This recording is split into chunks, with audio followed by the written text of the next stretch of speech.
study chapter 3. Our chapter 3 name is the Delhi Sultanate. The Delhi Sultanate marks a period when various Muslim dynasties ruled in Bharat.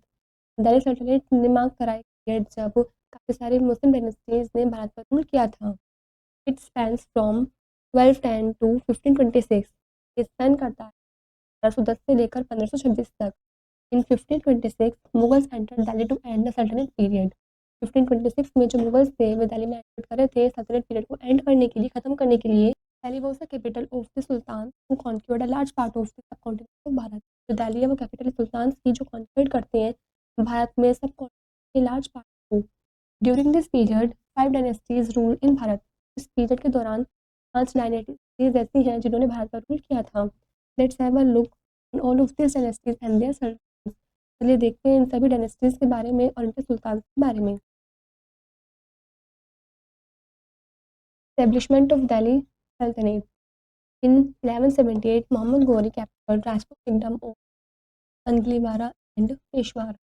1178 में जो मोहम्मद गौरी थे उन्होंने capture कर लिया उसको अंगलीवारा में, पेशवार में.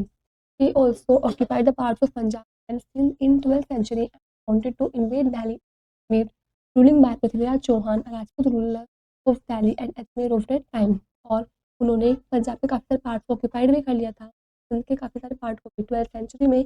और वे चाहते थे दिल्ली पे इन्वेड करना, अजमेर में रूल करना पृथ्वीराज चौहान के द्वारा, जो राजपूत रूलर थे दिल्ली के और अजमेर के उस समय में. In the first battle of Tarain between Mohammad Ghori and Prithviraj Chauhan in 1180, Mohammad Ghori face the harsh defeat and had the to retreat. पहले बैटल जो हुआ था तरेन में मोहम्मद गौरी और पृथ्वीराज चौहान के बीच में 1191 AD में, तब मोहम्मद गौरी ने काफ़ी हार्श डिफीट, काफ़ी बड़ी हार को फेस किया था. But in the second battle that was fought in 1192 AD he fought with more reinforcements and a stronger army to defeat Prithviraj Chauhan army. फिर उसके बाद उन्होंने सेकंड बैटल भी लड़ा 1192 AD में. वे लड़े अपने काफ़ी सारे reinforcements के साथ, स्ट्रॉन्गर आर्मी के साथ, और वे उन्होंने डिफीट भी किया पृथ्वीराज चौहान की आर्मी को. This defeat ended the Rajput supremacy in north Bharat and gave way for Turkish to establish temples in. ये जो डिफीट थी ये एंड हो गई थी, अंत हो गया था राजपूत सुपरमेसी का. नॉर्थ में से उन्होंने एक तरीका दिया था टर्किश एम्परर्स को अपना खुद का एक सब कॉन्टिनेंट में एस्टैब्लिश करने के लिए. The fate of Mohammad Ghori shrouded in my history. ये जो फेट है मोहम्मद गौरी का माई हिस्ट्री में मतलब काफ़ी श्राउडेड हुआ. After his death his slave Qutbuddin Aibak became viceroy of Bharat. और उनके डेथ के बाद, उनकी मृत्यु के बाद, उनके स्लेव थे कुतुबुद्दीन ऐबक, वो वाइसरॉय बने थे भारत के. This picture shows the Delhi सल्तनत. बच्चों ये आपको खुद से रीड करना है. Read it.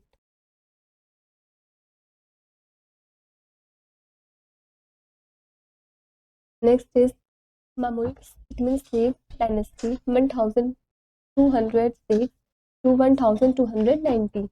This dynasty was named so because rulers of this dynasty were slavers or Mamuks. ये जो डायनेस्टी है काफ़ी नेम थी क्योंकि जो उसके रूलर्स थे इस डायनेस्टी के वो स्लेव्स और Mamuks थे.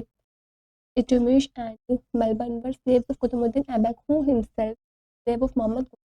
इल्तुतमिश और बलबन जो थे वो स्लेव्स थे कुतुबुद्दीन ऐबक के, जो खुद ही स्लेव था मोहम्मद का. In 1193, Qutbuddin Aibak captured Delhi. 1193 में कुतुबुद्दीन ऐबक ने लिया था. And in 1206 he led the foundation of Delhi sultanate. और 1206 में उन्हें दिल्ली सल्तनत का फाउंडेशन मिल गया था. Where he founded Mamluk dynasty और स्लेव डायनेस्टी. और स्लेव डायनेस्टी को ढूंढा था, फाउंड किया था. Qutbuddin Aibak 1206 to 1210. Qutbuddin Aibak was a central Asian. Qutbuddin Aibak थे वो थे. Mohammad Ghori had left him in territories he had conquered in Bharat. Mohammad Ghori ने उनको भूल गया था जो है. After Ghori's death Qutbuddin began to rule as an independent ruler. गौरीज की डेथ के बाद जो कुतुबुद्दीन ऐबक थे उन्होंने शुरू किया इंडिपेंडेंट रूलर की तरह रूल करना. Qutbuddin was a kind hearted and genius man. Qutbuddin थे वो काइंड-हार्टेड थे, जेनरस व्यक्ति थे. He was called lakh Bakhsh और giver of lakh because he gave away a lot of wealth as charity. उनको लाख बख्श के नाम से भी जाना जाता था क्योंकि वे लाख ऐसे ही देते थे क्योंकि वो काफ़ी वेल्थ थे और काफ़ी ऐसे चैरिटी में वो काफ़ी ऐसे ऐसे दे देते थे। This picture shows Qutbuddin Aibak. Shamsuddin Iltutmish 1210 to 36। Qutbuddin वो सक्सीड बाय इल्तुतमिश। कुतुबुद्दीन जो थे वो इल्तुतमिश के द्वारा थे। He is considered the real founder of the sultanate. Iltutmish face many problems but dealt with them strongly. उन्होंने कंसिडर किया है जो सच्चा फाउंडर है सल्तनत का वो इल्तुतमिश है। काफ़ी प्रॉब्लम फेस किया है लेकिन वो तब भी स्ट्रांगली लड़ता रहा, डील किया। He put down the rebellions within the empire. Rebellions वगैरह को नीचे रखा है इस एम्पायर में। He also protected the northwest frontiers of the Sultanate against possible Muslim invasions। और इसने प्रोटेक्ट भी किया है नॉर्थ वेस्ट फ्रंटियर्स को सल्तनत के पॉसिबल मंगोल इन्वेशन के against. In the east he expanded his empire. East में इसने अपने एम्पायर को एक्सपेंडेड भी किया है। He managed to defeat his rivals Turks and Rajputs। उसने मैनेज किया अपनी डिफीट को राइवल्स के लिए टर्क्स और राजपूत के लिए। Iltutmish decided to make his daughter Razia Delhi sultan अली। इल्तुतमिश ने डिसाइड किया कि बेटी रज़िया को दिल्ली सुल्तान बनाएगा। The nobles were unhappy with his choice. जो नोबल्स थे वो काफ़ी नाखुश हुए इसके। At the death of Iltutmish they placed Ruknuddin Firoz Shah as an Iltutmish on the throne. और इल्तुतमिश की डेथ के बाद उन्होंने रुकनुद्दीन फिरोज शाह को रखा फोन पर राजगद्दी पर इल्तुतमिश की बेटी को। Ruknuddin spent his time enjoying himself paying little attention to administering the sultanate। जो रुकनुद्दीन था उसने अपना सारा talent कर दिया खुद में ही, छोटे छोटे अटेंशन उसने sultanate को नहीं दिए। Razia with the support of the people of the city became the ruler. Razia थी लोगों सिटी के जो लोग थे उसके सपोर्ट के द्वारा वो रूलर भी बनी। Razia Sultan 1236 to 40। Iltutmish had many sons but he considered none of them worthy of the throne, so he nominated his daughter Razia to the throne। Iltutmish के काफ़ी सारे बेटे थे लेकिन उसने अपने किसी भी बेटे को राजगद्दी पर बैठने के लिए कंसिडर नहीं किया सिवाय अपनी बेटी के जिसका नाम रजिया था। उसने उसको थ्रोन पर बैठने के लिए आदेश दिया।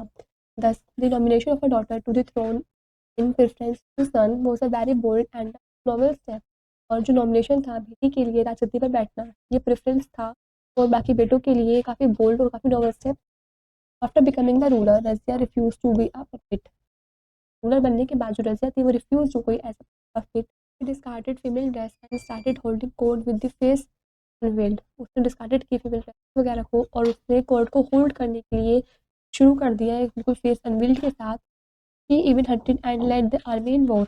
वो हंटेड भी करती थी और वॉर वगैरह में भी थी। Razia reign was full of problems. जो रजिया का रीजन था वो पूरी प्रॉब्लम से दिक्कतों से भरा हुआ था। He face a lot of opposition the Turkish nobles who did not approve of her ways. उसने काफ़ी सारे अपोजिशन फेस किए जो टर्किश नोबल्स से मिले थे क्योंकि उन्होंने अप्रूव नहीं किया था उसके इंडिपेंडेंट फेस को। Razia was finally murdered 1240 thus ended the short but significant reign of Razia. जो रजिया था वो फाइनली मर्डर्ड हो गई थी 1240 में लेकिन जो अंत था इस कोर्ट का लेकिन काफ़ी सिग्निफिकेंट था रजिया के रीजन का। This picture shows Razia Sultan period from 1240 to 1246। At the death of Razia, the Delhi Sultanate saw a succession of weak rulers disputing Muslim nobility, assassinations and short-lived tenures।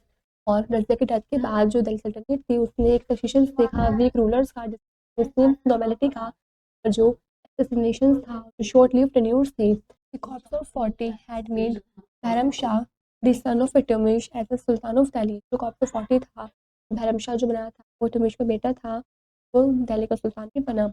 In 1240 Bahram Shah 1242 corps of 40 is to make Masud Shah sultan of Delhi. और 40 में बैरम शाह हो गई थी और 1242 में जो corps of 40 था क्या एक मसूद शाह को बनाया दिल्ली का सुल्तान। The sultan was forced to delegate all his power to the corps of 40। जो सुल्तान था वो जी जान लगा देते फोर्स कर देते डेलीगेट कर देते पावर कॉर्प्स ऑफ 40 के लिए। The conspiracy was hatched against sultan was murdered in 1240। जो कॉन्स्पिरेसी थी हैच जो करते थे सुल्तान के अगेंस्ट मर्डर्ड हो गया था 1246 में। The deposition of Shah, the corpse of 40 made Nasiruddin Mohammad, the youngest son of Iltutmish and sultan of Delhi, और मसूद शाह की डेकोरेशंस के बाद जो कॉर्प्स ऑफ 40 थी वो बनाई गई नसीरुद्दीन मोहम्मद के द्वारा, और जो कि इल्तुतमिश के यंगेस्ट सन थे, यंगेस्ट थे सुल्तान ऑफ दिल्ली के सुल्तान के रूप में उन्हें बनाया गया। Nasir ud Din Mohammad 1246 to 1266, Nasir-ud-Din Muhammad's ascent to the throne was under the influence of powerful Turkish chief Balban, who was one of the corps of 40. तो नासिर-उद-दीन मोहम्मद से उनके एस्पिरेशंस था गद्दी पर बैठने के लिए, वो पावरफुल टर्किश चीफ बाल्बन के इन्फ्लुएंस के नीचे था, जो कि one of the corps of 40 थे। बाल्बन became so powerful that he assumed all the real power. सुल्तान बाल्बन काफ़ी पावरफुल था, तो वो एज्यूम करता था सुल्तान की सभी रियल पावर्स को। Nasir ud Din remained the sultan in name only, he became a puppet in the hands of बाल्बन। Nasir ud Din जो था वो सिर्फ एक सुल्तान नाम के लिए ही था, लेकिन वो एक पपेट बन गया था, उसका अपने हाथ में ले लिया था बाल्बन के। This picture shows Nasiruddin Mohammad. Era of Balban 1266 to 1287. This struggle for power between the monarchy and the Turkish nobles continued till Balban captured power. The death of Nasiruddin Mohammad in 1266, जो स्ट्रगल था पावर के लिए जो टर्किश नोबल लगातार चलता रहा, जब तक बाल्बन ने कैप्चर नहीं कर ली पावर्स को। नासिर-उद-दीन मोहम्मद की डेथ के बाद 1266 में introduce strict discipline and strength the power of the monarchy, इसे इंट्रोड्यूस किया स्ट्रिक्ट डिसिप्लिन को और मोनार्की की पावर की स्ट्रेंथ को। He was very strict and did not spare the normals while delivering justice, वो काफ़ी स्ट्रिक्ट था, उसे कभी भी स्पेयर नहीं किया नॉर्मल्स के लिए डिलीवरिंग जस्टिस के दौरान। keep himself well informed, Balban appointed spies in every department, अपने आप को वेल इन्फॉर्म रखने के लिए बाल्बन ने अपॉइंट किए थे स्पाइस वगैरह जासूस को सभी डिपार्टमेंट में।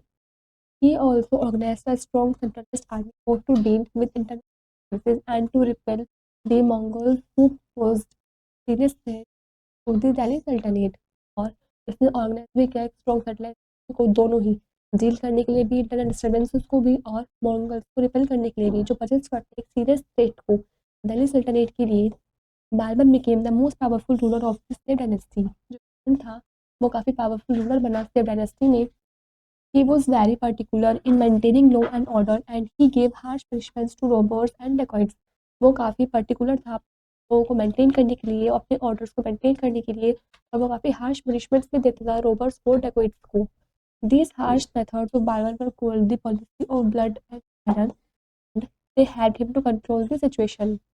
जो हार्श मेथड्स थे बाल्बन के, उसको कहा जाता है policy of blood and iron, और ये हेल्प करते थे उस सिचुएशन को कंट्रोल करने के लिए। This picture shows Balban. Khilji, it means Khilji dynasty 1290 to 1320। The second of the Delhi Sultanates, the Khilji dynasty was named after Jalaluddin Khilji। जो सेकंड दिल्ली सल्तनत थी खिलजी डायनेस्टी में, उसका नाम जलालुद्दीन खिलजी के बाद रखा गया। वो assassinated the last ruler of the Mamluk dynasty, जिन्होंने assassinated किया था Mamluk dynasty के last ruler को, मुइज़-उद-दीन क़ुतैबाद ने 1290, मुइज़-उद-दीन क़ुतैबाद को 1290 में। The Khilji Sultan ruled for 3 decades from 1290 to 1320। जो खिलजी सुल्तान से उन्होंने रूल किया 3 डिकेड्स तक, 1290 से लेकर 1320 तक। Jalaluddin Khilji 1290 to 1296। Jalaluddin was a weak ruler, Jalaluddin काफ़ी कमज़ोर रूलर थे। Like many before and after him, Jalaluddin's rule was short-lived from 1290 to 1296 because his nephew Alauddin Khilji murdered Jalaluddin 6 years later to claim rulership over the dynasty। पहले भी और बाद में भी जलालुद्दीन ने रूल किया शॉर्ट लाइफ 1290 से लेकर 1296 तक, क्योंकि जो उनके नेफ्यू थे अलाउद्दीन खिलजी वो मर्डर्ड हो गए थे जलालुद्दीन 6 ईयर्स पहले। उसके बाद उन्होंने क्लेम किया रूलरशिप को पूरी डायनेस्टी के ऊपर। Alauddin Khilji 1296 to 1316। The most powerful ruler of the Khilji dynasty was Alauddin Khilji. जो काफ़ी पावरफुल रूलर था खिलजी डायनेस्टी का, वो अलाउद्दीन खिलजी था। कि वो एम्बिशियस रूलर, वो काफ़ी एम्बिशियस रूलर था। Alauddin became known as a trend for keeping the Mongols out of Bharat. Alauddin जो है वो जाने माने ट्रेंड बने, उनको ट्रेंड जाना चाहता था, उन्होंने अपने मंगोल्स को मतलब भारत के आउट कीप करके रखा। During his 20-year reigns from 1296 to 1316, Alauddin's experience a power hungry general led to repeated expansions over much of central and southern Bharat, where he increased taxes to further strengthen army and treasury। और 20 साल residence के दौरान अपने 1296 से लेकर 1316 के बीच में Alauddin experience किया। उन्होंने एक पावर हंग्री जनरल को उन्होंने पेड किया एक्सपेंशन को काफ़ी ज़्यादा सेंट्रल और सदर्न भारत के लिए, जहाँ पर वे इंक्रीज करते थे, टैक्सेस वगैरह को बढ़ाते थे और स्ट्रेंथ वगैरह जो थी उनकी आर्मी की और उनकी ट्रेजरी की।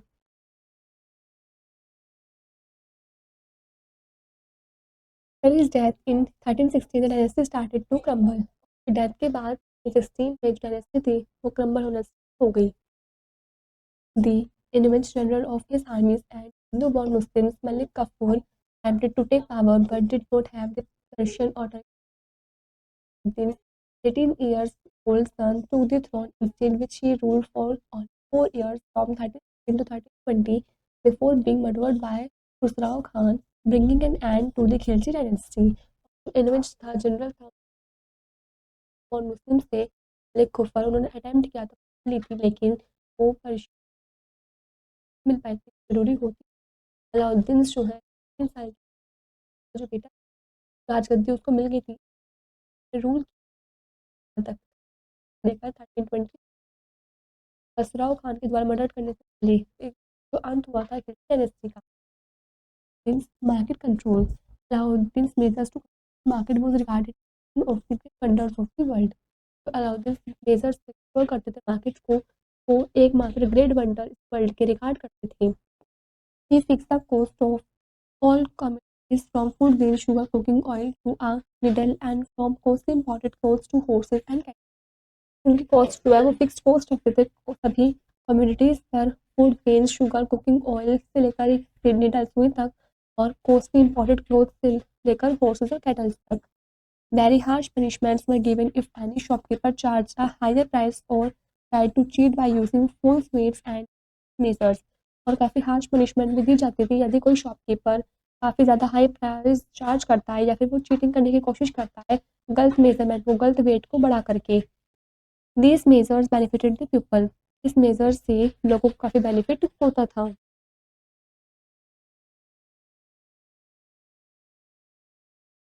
Impacts of economic regulations. The economic regulations of Alauddin the greatest administrative achievement of the Sultanate period.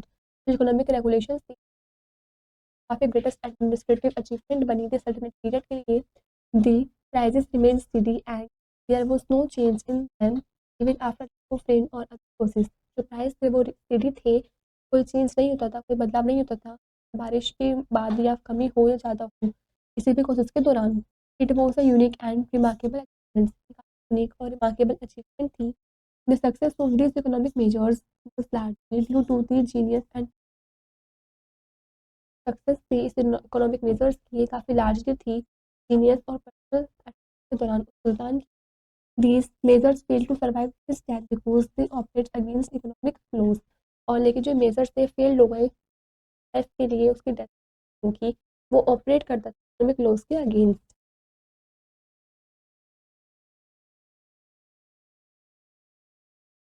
Military administration Alauddin was the first Delhi Sultan equipment. तो अलाउद्दीन था वो पहला दिल्ली सुल्तान था मेंटेन किया एक वेल इक्विपमेंट सेंडिंग की आर्मी को। He paid his soldiers in cash and gave them imported horses of good breed। और वे अपने सोल्जर्स को कैश पे करते थे और वे उनको इम्पोर्टेंट हॉर्सेस वगैरह अच्छे ब्रीड के देते थे। The horses were branded to prevent theft। जो हॉर्सेस थे वो काफ़ी ब्रांडेड थे जो थेफ्ट को प्रिवेंट कर सके। Detail description of each soldier was kept to prevent substitution. और जो डिटेल डिस्क्रिप्शन एक सोल्जर्स के लिए वो सब्स्टिट्यूशन को प्रिवेंट करने के लिए था। दिस वाज कॉल्ड सहरा बोलते हैं। This graph shows Alauddin Khilji's companion. To keep a check, he had regular supervision and trading of forces and soldiers. तो रखने के लिए वो रेगुलर सुपरविजन और ट्रेडिंग करते थे तो सोल्जर्स के लिए Alauddin constructed a new garrison town named Siri for soldiers. Alauddin ने कंस्ट्रक्ट किया था एक नया गैरिसन जिसका नाम सिरी रखा था अपने सोल्जर्स के लिए। Land revenue administration. Apart from the control of the market, Alauddin took important steps in the field of land revenue administration। Market control के अलावा जो थे उन्होंने एक इम्पॉर्टेंट स्टेप लिया लैंड रेवेन्यू एडमिनिस्ट्रेशन फील्ड में। He decided that land revenue would be increased on the basis of measuring the land under cultivation. उन्होंने decide किया कि जो लैंड रेवेन्यू है वो एक्सेस किया जाएगा लैंड जो कल्टीवेशन के नीचे लैंड आता है उसके मेजर के बेसिस पर। This mean that the rich in the villages who had more land could not pass their burden to the poor। मतलब ये है जो अमीर विलेजेस वगैरह में तो काफ़ी सारा लैंड वगैरह वो पुअर मतलब गरीबों के बर्डन नहीं आएगा। This sultan also kept a strict watch officers responsible for revenue collection. सुल्तान ने एक स्ट्रिक्ट वॉच पे रखा लोकल ऑफिसर्स पर जिससे कि वो रेवेन्यू कलेक्शन कर रहे। Their accounts were so that they can not cheat the state. उनके अकाउंट्स जो होते थे वो काफ़ी स्ट्रिक्टली किए जाते थे जिस वजह से वो कुछ भी चीटिंग वगैरह। The administrative policy of Alauddin Khilji show that being a brilliant military general he was an of great efficiency। जो एडमिनिस्ट्रेटिव पॉलिसीज थी अलाउद्दीन खिलजी की वो शो करती है ब्रिलियंट मिलिट्री के अपार्ट जो मिलियन होते हैं उनके वो एडमिनिस्ट्रेटिव भी थे great efficiency. Tughlaq dynasty 1320 to 1414। The Tughlaq dynasty ruled for close to 100 years. जो तुगलक डायनेस्टी थी उसने कम से कम रूल किया था 100 ईयर्स तक। It was founded Ghiyasuddin Tughlaq and produce two powerful sultan थे इन तुगलक के द्वारा तो पावरफुल सुल्तान से प्रोड्यूस किए Mohammad bin Tughlaq and Firoz Shah Tughlaq. Ghiyasuddin Tughlaq 1320 to 1324 after Alauddin's death once again there was chaos and confusion and new dynasty led by Gyasuddin Tughlaq came to the throne। Alauddin की death के बाद एक बार फिर से चाओस और कन्फ्यूजन हुआ था नई डायनेस्टी को लेकर जो गयासउद्दीन तुगलक के द्वारा लीड की जाने वाली थी वो राजगद्दी पर बैठने वाले थे। गयासउद्दीन Tughlaq built a huge fort in Tughlakabad which was massive and had 13 gates। गयासउद्दीन Tughlaq ने एक बड़ा फोर्ट भी बनवाया था तुगलकाबाद में जो काफ़ी मैसिव था में 13 गेट्स भी थे। ही बुल्ट तुगलकाबाद इसका थर्ड कैपिटल ऑफ दिल्ली। उसने तुगलकाबाद को दिल्ली की थर्ड कैपिटल भी बनाया था। मोहम्मद बिन तुगलक 1324 to 1351। गयासुद्दीन वो succeed by his son bin Tughlaq. जो गयासुद्दीन थे उन्हें सक्सीड मिली अपने बेटे Mohammad. In some ways he was the most remarkable ruler this age. और इस कुछ तरीकों से वो काफ़ी रिमार्केबल रूलर भी बने उस एज के। He successfully repulsed the by the Mongols. वो सक्सेसफुल जो मंगोल्स द्वारा अटैक किए गए थे। He defeated the Mongols and undertook a number of blood experiments, but unfortunately he was hasty and impatient। उन्होंने काफ़ी सारे मंगल्स को हराया भी था नंबर ऑफ बॉल एक्सपेरिमेंट्स को अंडरटुक भी लिया था लेकिन अनफॉर्चुनेटली वो काफ़ी हैस्टी और पेशेंट हो गए थे। Mohammad bin Tughlaq built Jahanpanah as fourth capital of Delhi. Mohammad bin Tughlaq ने जहांपना बनाया था दिल्ली की फोर्थ कैपिटल के रूप में। It is by his experiments to well intention failed bringing financial loss and loss of prestige for the sultan. इसी वजह से जो उनके एक्सपेरिमेंट्स थे और वेल मेंशन जो किए गए थे वो काफ़ी फील्ड ब्रिंगिंग हुए फाइनेंशियल लॉस का लॉस ऑफ प्रेस्टीज भी हुआ सुल्तान के लिए। Shifting of capital Mohammad bin Tughlaq decided to shift the capital of the empire from Delhi to Devagiri in 1327 which he named Daulatabad. Mohammad bin Tughlaq ने डिसाइड किया कि वो एम्पायर जो है कैपिटल जिसको शिफ्ट करेंगे दिल्ली से लेकर देवगिरी तक 1327 में जिसका नाम वो दौलताबाद रखेंगे। Most historians believe that there were two reasons for it. काफ़ी सारे हिस्टोरियंस विश्वास रखते हैं कि इसके पीछे दो रीजंस रहे। First is the sultan felt that he would be able to control and the empire better from Daulatabad since it was located in the empire. सुल्तान जो है फेल्ट कर रहे हैं कि वो काफ़ी कंट्रोल करने के लिए एडमिनिस्ट्रेशन जो एम्पायर का बेटर दौलताबाद से करने के लिए तो वो लोकेटेड हुआ है एम्पायर के सेंटर में। Second is the Mongols for a constant threat to Delhi. जो मंगल्स थे वो लगातार थे दिल्ली से। Daulatabad would be safe from Mongols attacks. Daulatabad safe था मंगल्स अटैक से। Mohammad bin Tughlaq order the empire population of Delhi to move to Daulatabad. Mohammad bin Tughlaq ने ऑर्डर किए सभी दिल्ली की पॉपुलेशन को कि वो दौलताबाद में मूव कर जाए। People did not want to leave their homes but had to obey the king's order. जो पीपल थे वो नहीं चाहते थे अपने घरों को छोड़ना लेकिन उन्हें किंग्स के ऑर्डर को ओबे करना पड़ा उनको फॉलो करना पड़ा उनको मानना पड़ा। However, the king soon realized that it was impossible to keep a watch on northern frontiers from Daulatabad. हालांकि किंग को जल्दी ही रियलाइज हो गया था कि काफ़ी इम्पॉसिबल है नॉर्थन फ्रंटियर्स पर वो नजरें रखना दौलताबाद से। तो he ordered reshift of the capital. तो उन्होंने दोबारा से ऑर्डर किया कि वो अपने कैपिटल को रिशिफ्ट कर रहे हैं। All the people who had gone to Daulatabad move back to Delhi. जो भी लोग दौलताबाद में गए थे उनको ऑर्डर आया, उनको कहा गया कि वो वापस से वो दिल्ली में मूव कर जाएँ। द ईयर इज़ 1327, वो साल 1327 था। All in the families in your village have been ordered to move to Daulatabad. जो फैमिलीज़ थी उस गाँव की, वो उनको सभी ऑर्डर मिले कि वो दौलताबाद की तरफ मूव कर जाएँ। Right an account of the discussion taking place in your house and in the village regarding this. और एक अकाउंट लिखा गया है इस डिस्कशन के ऊपर, जो घर बदली हुए थे इधर से उधर गाँव वगैरह में, रिगार्डिंग पर also describe the difficulties you face during the long journey. और इसमें डिस्क्राइब भी कर रखा है कि कितनी डिफिकल्टीज वगैरह थी उस लंबी यात्रा को फेस करने के दौरान। Introduction of token currency. Mohammad bin Tughlaq decided to introduce bronze and copper coins which was to have the same values as the silver coins. Mohammad bin Tughlaq ने डिसाइड किया कि वो इंट्रोड्यूस करेंगे ब्रॉन्ज और कॉपर कॉइन्स को, जो कि सेम वैल्यूज ही होगी एज ए सिल्वर कॉइन, उसकी तरह से ही। To overcome the shortage of silver in Bharat he introduce bronze and copper coins. जो सिल्वर की शॉर्टेज थी उसको ओवरकम करने के लिए भारत के अंदर उन्होंने ब्रॉन्ज और सिल्वर कॉपर कॉइन्स को इंट्रोड्यूस किया। The sultan however could not check the large scale forgery code of the bronze and copper coins. हालांकि जो सुल्तान था उसने चेक नहीं किया लार्ज स्केल में फॉरगरी के ब्रॉन्ज और कॉपर कॉइन्स को। The value of the new coin fail sharply and finally Sultan had to withdraw the currency। जो वैल्यू थी नए कॉइन्स की वो काफ़ी शार्पली फेल हुई। फाइनली सुल्तान को करेंसी को विड्रॉ करना पड़ा। He promise to exchange silver pieces और ब्रॉन्ज एंड कॉइन्स। उसने प्रॉमिस किया वो सिल्वर पीसेस को एक्सचेंज करेगा ब्रॉन्ज और कॉइन्स से। Once again there was a loss of money and loss of the prestige of the sultan. एक बार फिर से पैसों का भी नुकसान हुआ और सुल्तान के प्रेस्टीज का भी लॉस हुआ।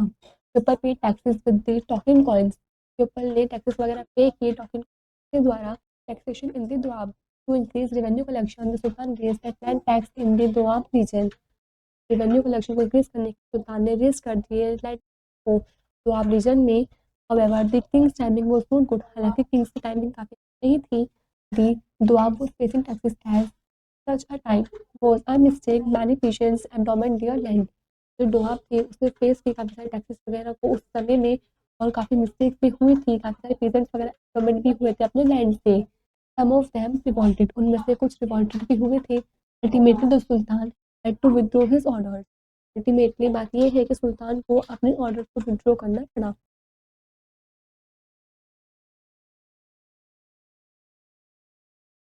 Firoz Shah Tughlaq 1351 to 1388। Firoz Shah Tughlaq was a Turkish leader who was born in 1309 and was in power in Delhi from 1351 to 1388। Firoz Shah Tughlaq जो है वो टर्किश लीडर थे जिनका जन्म 1309 में हुआ था और उनके पास पावर थी दिल्ली में 1351 से लेकर 1388 तक। He was the third ruler of Tughlaq dynasty. वो तुगलक डायनेस्टी के थर्ड रूलर थे। His father was a Muslim having the title of Sipah Salar and mother was a Hindu. उनके पिताजी मुस्लिम थे जिनका जो टाइटल था वो सिपा सालर, की मदर जो थी वो हिंदू थी। He was the third ruler of Tughlaq dynasty after the death of bin Tughlaq. ये थर्ड रूलर थे तुगलक डायनेस्टी के बाद। Mohammad bin Tughlaq son of Ghiyasuddin Tughlaq ascended the throne in 1325। तो मोहम्मद बिन तुगलक थे गियासुद्दीन तुगलक के बेटे, उन्होंने थ्रोन को 1325 में। He pass away in battling in Sindh against नागी टर्किश स्लेव। और वे गुजर गए थे थाटा में जब वो सिंध के मतलब सिंध में बैटलिंग कर रहे थे, लड़ रहे थे तागी के अगेंस्ट टर्किश स्लेव में। His demise, the nobles and prestige at the court chose Muhammad cousin Tughlaq as the following sultan in 1351। और उनके डिमाइस के बाद जो नॉर्मल्स थे, जो स्पेशलिस्ट थे उस कोर्ट के, उन्होंने चूज किया मोहम्मद कजिन को, फिरोज शाह को, इस सुल्तान को, मतलब फॉलोइंग 1351 में। He wrote his autobiography called Futuhat i Firoz Shahi. उन्होंने एक ऑटोबायोग्राफी लिखी थी, आपको दे रखा है, जिसको हम बोलते हैं Futuhat i Firoz Shahi. We have most of the information from this. इसके बारे में उनके पास काफ़ी इंफॉर्मेशन भी थी। This is shows the Tughlaq dynasty. बच्चों आपको खुद से रीड करना है, read it.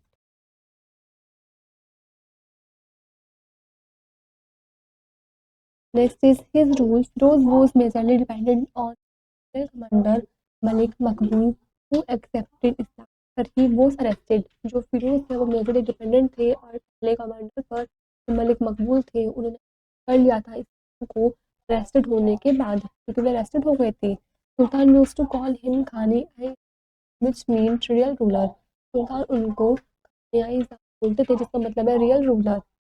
Malik had him in his rule when he was on expeditions. Malik उन्होंने उनकी हेल्प की इस रूल में जब वे एक्सपेडिशंस पर थी। फिरोज के various imperative concessions to the scholars. Firoz ने काफ़ी अलग अलग इम्पेरेटिव कंसेशंस दिए थे स्कॉलर्स के लिए। He attempt to boycott practices which the standard scholars considered un-Islamic. उन्होंने अटेम्प्ट किए थे बॉयकॉट प्रैक्टिसेस वगैरह को, जिसमें वो स्टैंडर्ड स्कॉलर्स कंसिडर करे गए हैं Islamic. In this manner, he denied the act of Muslim ladies going out to pray at the graves of holy sons. उन्होंने इस मैनर्स में इस तरीके से डिनाइड भी किया है मुस्लिम लेडीज के एक्ट को, जब भी मतलब बाहर होली सेंट्स के ग्रेव के लिए प्रे करने जाती थी। He mistreated various Muslim groups which were viewed as unorthodox by the scholars, और उनके साथ मिसट्रीटेड भी किया जाता था काफी सारे मुस्लिम ग्रुप के द्वारा, जो viewed किए जाते थे अनऑर्थोडॉक्स स्कॉलर्स के द्वारा। Firoz provided the principle of inheritance to the arm force. Firoz ने प्रोवाइड किया था इनहेरिटेंस के प्रिंसिपल को to the arm force. Arm force के लिए officers were permitted to rest and enjoy and send their children in army in their place. Officers वगैरह permitted भी हुए थे रेस्ट के लिए, एंजॉय भी किया था उन्होंने, चिल्ड्रन वगैरह को भेजा भी था आर्मी वगैरह में उस प्लेस पर। The officers were not paid in real money but rather by projects on land revenue income of towns. Officers वगैरह ने पे नहीं की रियल मनी को, लेकिन वो उसके अलावा प्रोजेक्ट्स के द्वारा लैंड के रेवेन्यू के इनकम के टाउन्स के लिए। This novel strategy of installment prompted numerous misuses. जो नॉवल स्ट्रेटजी थी इंस्टॉलमेंट की प्रॉम्प्टेड जो की गई थी, न्यूमरस मिसयूजेस वगैरह भी हुए। His achievements: he worked mainly in the development of infrastructure such as schools, hospitals, river canals, reservoirs, rest houses, etc. उन्होंने वर्क भी किया ज़्यादातर डेवलपमेंट के लिए इंफ्रास्ट्रक्चर्स के, जिस तरीके से जैसे कि school, hospitals, rivers, canals, rest house वगैरह etcetera. First point, he established an office for poor and deprived individuals called दीवानी। उन्होंने इस्टेब्लिश भी किया ऑफिस वगैरह गरीबों के लिए, डिप्राइव्ड इंडिविजुअल्स के लिए, जिसको हम दीवानी बोलते हैं। Second, he established a department of slave known as Bandagan. Department slave of slave को स्टैब्लिश किया था, जिसको दीवानी बुंदगान के नाम। he declared the iqtadari framework heredity को भी डिक्लेयर किया था। Next, he constructed waterways for water system from। उन्होंने वाटरवेज वाटरिंग सिस्टम के वाटरवेज को भी कंस्ट्रक्टेड किया था। First is Yamuna to the city of Hisar. Yamuna से लेकर हिसार सिटी तक। Second is Sutlej to Ghaggar, Sutlej से घाघर तक। Third is Ghaggar to Firozabad, Ghaggar से लेकर फिरोजाबाद तक। Fourth is Mandvi and Sirmaur hills to हंसी इन हरियाणा, मांडवी और सिरमौर हिल्स से लेकर हंसी हरियाणा में। Next point, he is known to establish 4 new town, Firozabad के बाद जौनपुर एंड हिसार। उनको जाना जाता है फिरोजाबाद के बाद जौनपुर और हिसार को। Next point, he had translated many Sanskrit work into Persian and Arabic. वो काफ़ी सारे संस्कृत वर्क को अरबिक में ट्रांसलेटेड भी करते थे। He established hospitals for differently as Delhi. उन्होंने काफ़ी सारे हॉस्पिटल वगैरह किए थे डिफरेंटली और दिल्ली में। Next point, he died in 1388 and Tughlaq dynasty could not continue much. और उनकी मृत्यु 1388 में हो गई थी। उसके बाद तुगलक डायनेस्टी वगैरह जो है उनके डेथ के बाद आगे और कंटिन्यू नहीं रही। जियाउद्दीन बर्नी बर्नी 1285 to 1357 was a historian and political thinker who lived in Bharat during the reign of Muhammad bin Tughlaq and Firuz Shah Tughlaq। बर्नी जो थे 1285 से 1357 तक हिस्टोरियन थे और पॉलिटिकल थिंकर थे, पॉलिटिकल सोच वाले थे, जो भारत में रहते थे रीजन ऑफ मोहम्मद बिन तुगलक, फिरोज शाह तुगलक के दौरान। He is best known for composing an account, a major historical work on medieval Bharat which covers the period from the reign of Uddin Balban to first 6 years of the reign of Firoz Shah Tughlaq। ये काफ़ी best stage इनको composing के लिए जाना जाता है, major historical work के जाने जाते थे मेडिवल भारत में। उन्होंने कवर भी किए वगैरह को, या उद्दीन रीजन बालबन जो है पहले 6 ईयर्स तक जो फिरोज शाह तुगलक के रीजन में थी। Barani never had any post but was a companion of Mohammad bin Tughlaq for 17 years. Barani जो थे वे कभी भी उन्होंने कोई पोस्ट हेल्प नहीं की थी, लेकिन मोहम्मद बिन तुगलक के कंपेनियन के लिए उन्होंने 17 ईयर्स तक किया था। ही रोड द तरही ई फिरोज शाही, इन्होंने एक फिरोज शाही की लिखी थी। He claims that whatever he was written is true, his account is considered trustworthy by the modern scholars. ये क्लेम करते थे जो वे कुछ भी लिखे वो सच ही होता है। इस अकाउंट के ऊपर उन्हें कंसिडर किया गया कि ट्रस्टवर्दी है मॉडर्न स्कॉलर्स के द्वारा। Ibn Battuta, he was a foreign traveler who lived at the court of Muhammad bin Tughlaq 8 years। ये foreign traveler थे, मोहम्मद बिन तुगलक में रहते थे। He writes that the inhabitants of Delhi were forced to leave their homes and shift to Delhi। उन्होंने लिखा inhabitants of Delhi के बारे में, कैसे लोगों को फोर्स किया गया कि अपने घर को छोड़ें और देवरी में शिफ्ट हो जाएं। And the search was made, only a blind and crippled person were found in the deserted city। जब सर्च वगैरह की गई, जो सिर्फ ब्लाइंड और crippled पर्सन थे उस डेजर्टेड सिटी में पाए गए। At night neither any lamp could be seen nor any smoke। रात के समय में नहीं तो कोई वहाँ पर लैंप वगैरह दिखता था और कोई स्मोक वगैरह दिखता था। only could hear the howling of the animals, सिर्फ एनिमल के हॉलिंग की आवाज़ें ही आती थी। Next, Alberuni in 1017 AD at the behest of Sultan Muhammad of Persia, al-Biruni, it means Aga al-Biruni, traveled to Bharat to learn about people of Bharat, to discuss with them questions of religious science and literature and the very basics of their civilization। 1780 में जो behest थे सुल्तान Mohammad of Persia के, अल-बरूनी मतलब आगा अल-बरूनी में travel कर रहे थे भारत में, तो जानना चाहते थे भारत के लोगों के बारे में, उनसे डिस्कस करना चाहते थे अपने क्वेश्चंस वगैरह को, रिलीजियस के क्वेश्चंस को, साइंस को, लिटरेचर से क्वेश्चंस को, और काफ़ी बेसिस उनके बारे में जानना चाहते थे, उनके सिविलाइजेशन के बारे में। He renamed in Bharat for 13 years studying and exploring. तो भारत में 13 साल तक रहे थे, वहाँ पर उन्होंने स्टडी की और वहाँ पर एक्सप्लोरिंग वगैरह भी की। Biruni not only studied Sanskrit literature but also met many mathematics of Bharat and philosophers। ब्योरनी जो है वो सिर्फ उन्होंने संस्कृत और लिटरेचर के बारे में स्टडी नहीं की थी, बल्कि उन्होंने काफ़ी सारे मैथमेटिक्स जो है भारत के फिलोसफर्स वगैरह के वे मिले थे। Some of the most comprehensive study of medieval age of Bharat is performed by Al-Biruni. जो काफ़ी कॉम्प्रिहेंसिव स्टडी है मेडिवल एज ऑफ भारत की, वो परफॉर्म की गई थी एल-बरूनी के द्वारा। In his notes, we find elaborate descriptions and discussions of ability differential and mathematical equations। उनके नोट्स में हमने देखा डिस्क्रिप्शंस वगैरह लिखे हुए हैं, जिसमें डायबिलिटी के बारे में डिस्कशन हो रखा है, लिटरेचर और मैथमेटिकल इक्वेशंस के बारे में डिस्कशन भी हो रखा है। And Biruni was a true genius and but could match his knowledge understanding of himself. And Biruni काफ़ी ट्रू जीनियस थे, कोई भी मैच नहीं कर सकता उनकी नॉलेज को, कोई भी नहीं समझ सकता। Timur's invasions 1398, the weakness of the Delhi Sultanate was made even worse by Timur's invasion 1398 AD। जो कमजोरी थी दिल्ली सल्तनत की वो बनी गई थी, काफ़ी वर्स हुई थी तिमूर इन्वेशन ऑफ दिल्ली के द्वारा 1398 AD में। Timur was a Turk but he could claim a blood relationship with Genghis. Timur जो है वो टर्क थे, लेकिन उन्होंने क्लेम किया था ब्लड रिलेशनशिप चेंज के साथ। इस पॉइंट पे for reading was to seize the wealth of the Delhi Sultanate। जो उनका मोटिव था रीडिंग करना के लिए, वो साइज हुआ था सुल्तान के वेल्थ के लिए। There was no one to stop invasion, कोई भी नहीं था जो इस इन्वेशन को स्टॉप कर सके, रोक सके। Timur's army ransacked and plundered the various towns on the way to Delhi। जो टिम्यूर्स की आर्मी थी वो रैंसैक्ड हुई और उन्होंने प्लंडर भी किया उस तरीके से दिल्ली से लेकर उस रास्ते में जब वे दिल्ली से जा रहे थे अलग अलग टाउन्स में। Timur then entered Delhi and robbed it mercilessly, killing people। तिम्यूर जो थे वो दिल्ली में एंटर कर गए, उन्होंने वहाँ पर रॉब वगैरह किया, उन्होंने mercilessly लोगों को भी मारा। Timur's invasions completely exposed the weakness of the Delhi Sultanate। जो टिम्यूर इन्वेशन था completely exposed हो गया था दिल्ली सल्तनत की वीकनेस के लिए। Before leaving Delhi, Timur appointed Nasir Khan as deputy Bharat. और दिल्ली को छोड़ने से पहले तिमूर ने अपॉइंट किया था नासिर खान को उस भारत के डिप्यूटी के लिए। Nasir Khan Sayyid dynasty and became first Sayyid ruler.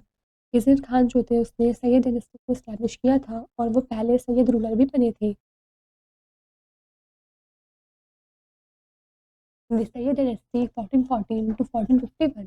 The Sayyid Sultan ruled for a brief period. Sayyid Sultan brief period तक उन्होंने रूल किया। There were 4 Sayyid kings. Kings भी थे। Khizar Khan Sayyid 1414 to 1421. Khizar Khan was the governor of Multan under Firoz Tughlaq. Khizar Khan थे वो governor Multan के शाह तुगलक के नीचे। For the death of Firoz, he supported the son of Firoz in the war mission. Firoz की मृत्यु के बाद उन्होंने फिरोज के बेटे को सपोर्ट भी किया और वगैरह में के लिए दैन टिमूर अटैक भारत ही जॉइंट हिम। जब टिमूर ने भारत पर अटैक किया तब उन्होंने उसको ज्वाइन किया। Before living Bharat Timur appointed him the governor of Multan Dipalpur.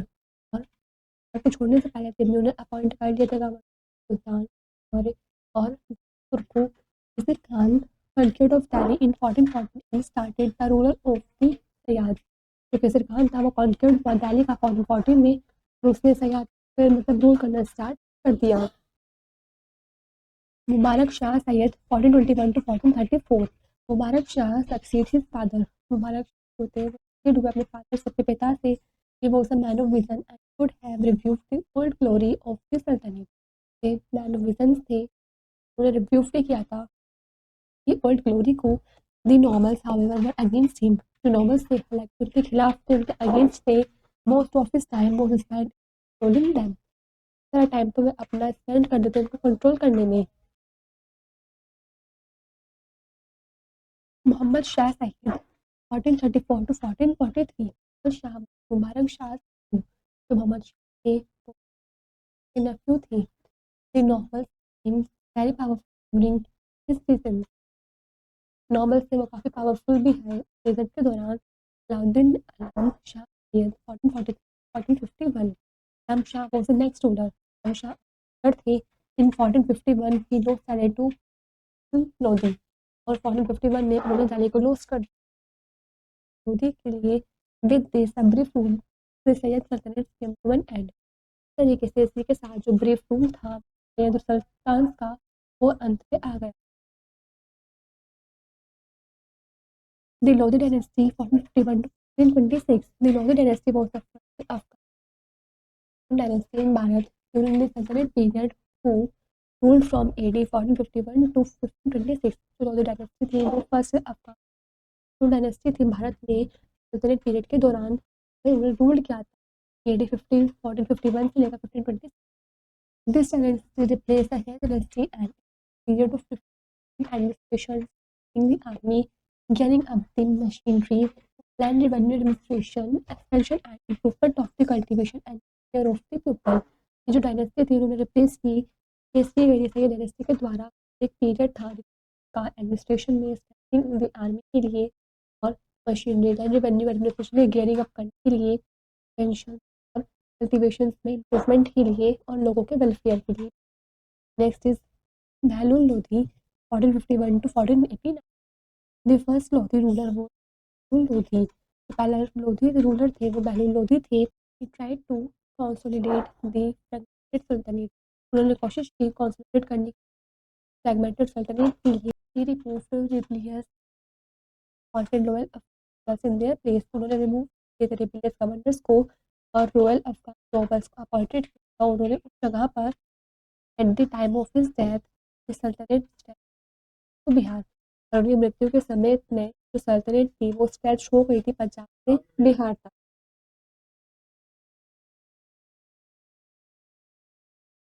Sikandar Lodi 1489 to 1570।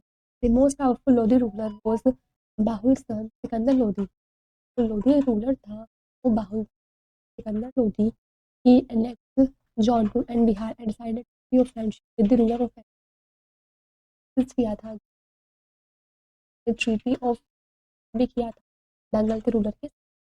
He also introduce many public welfare measures. उसने काफ़ी सारे पब्लिक वेलफेयर मेजर्स को इंट्रोड्यूस भी किया था। For example like he tried to lower the prices of all essential. Example दे रखा है बिल्कुल अलाउद्दीन खिलजी के तरीके से, जैसे उसने कोशिश की थी सभी एसेंशियल आइटम्स पर प्राइस को कम करने की, लोअर करने की। He also gave loans to farmers, farmers को लोन देता था। He founded the city of Agra and made it capital, उसने आगरा सिटी को ढूंढा भी था, कैपिटल भी बना दी थी। This picture shows Lodhi tomb. Ibrahim Lodhi 1570 to 1526, Ibrahim Lodhi successor Lodhi, Ibrahim Lodhi जो थे वो के दे अफगान्स रिबेल्ड अगेंस्ट हिम, जो थे वो भी उनके अगेंस्ट थे। ही हाउएवर डिफीटेड देम, हालांकि उन्होंने डिफीटेड करा दिया था। To prevent such revolts in future he replaced senior nobles and commanders who had a lot of power by younger man, उन्होंने प्रिवेंट किया था इन रिवोल्ट्स को इस तरीके से फ्यूचर के लिए सीनियर नॉर्मल्स को रिप्लेस कर दिया, गवर्नर्स को भी जिनके पास अपनी पावर हो यंगर मैन के द्वारा। The displaced nobles conspired with Babur, who overthrew Ibrahim Lodi in the Battle of Panipat in 1526. जो डिप्लेस्ड नॉबल्स थे वो किए गए बाबर के साथ ओवरथ्रू इब्राहिम को किया था पहले बैटल ऑफ पानीपत 1526 में। Babur was the first ruler of the Mughal dynasty, जो बाबर था वो पहला रूलर था मुगल डायनेस्टी का। You will read about the Mughals in lesson 5, इसके बारे में आप मुगल्स के बारे में लेसन 5 में पढ़ोगी।